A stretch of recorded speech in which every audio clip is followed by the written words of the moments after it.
Rulemaking is the process in which FDA proposes new regulations. Now, this tends to be based on whatever may exist in the U.S. Code that provides them with the statutory authorities, so the authority from the statutes in the U.S. Code, from Congress, to go ahead and implement laws through what we call implementation regulations. Rulemaking generally starts with a proposed rule, where FDA will draft a proposed form of the regulations, and they'll share it with the public and open up a comment period.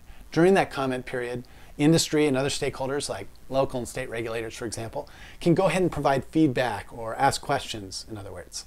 And when they leave these comments, FDA will take all those comments and they will group similar ones together, and they'll formulate their response, which they'll include in the preamble to the next version of the proposed rule. And so proposed rules tend to be broken up into two main components. The preamble, in which FDA provides all of their insight and feedback about the regulations that they're proposing, and then the second component would be the proposed regulations. You know, at FSMA we saw several proposed rules until we saw final rule.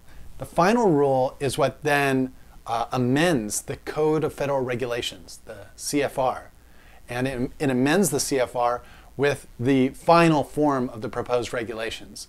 Now, normally there's a compliance date that's set out way in the future, and this gives industry some time to be able to understand better how FDA intends to implement or enforce these regulations. You want to make sure that these regulations are going to be something practical, reasonable, and FDA can't make these things without your input. So be sure to get engaged, sign up for FDA.gov's updates, and they tend to make people aware that comment periods open and when comment periods close. I hope this video was helpful. Thanks for watching.